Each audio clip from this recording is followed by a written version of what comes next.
Good evening students. जैसा कि आप लोगों को पता है कि राजस्थान का नोटिफिकेशन आ चुका है वैकेंसीज़ का, जिसमें नोटिफाई किया है कि up to December 2022, up to December 2023 and up to December 2024 82, 57 and 83 vacancies जो हैं वो नोटिफाई की गई हैं कि they should be filled up, जिसका अभी ऑफिशियल नोटिफिकेशन विद सिलेबस नहीं आया है।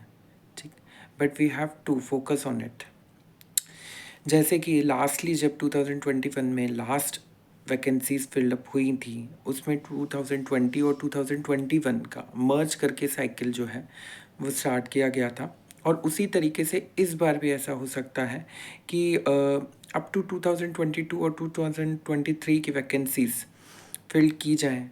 और ऑलमोस्ट हमारे लिए ये भी बहुत अच्छा होगा कि अगर 2024 को भी उसमें ऐड कर लिया जाए।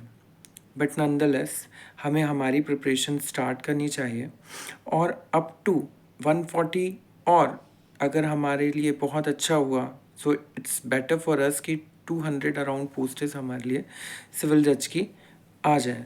तो we should focus on our studies. Check the next thing which I wanted to talk on about it, that 70 questions जो हैं वो लॉ से आते हैं एंड 30 क्वेश्चंस जो हैं वो हमारे लिए जो चैलेंजिंग फेस रहता है कि each and every student should focus on that 30 numbers, जो होता है हमारी हिंदी ग्रामर और इंग्लिश ग्रामर से। ठीक, तो we should focus on our Hindi grammar and English grammar.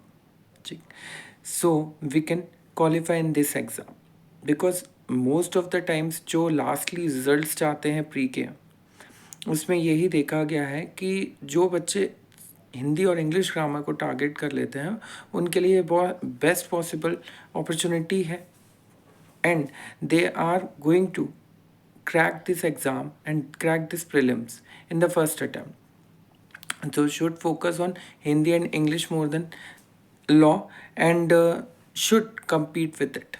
Okay, and make a balance between law and Hindi and English grammar.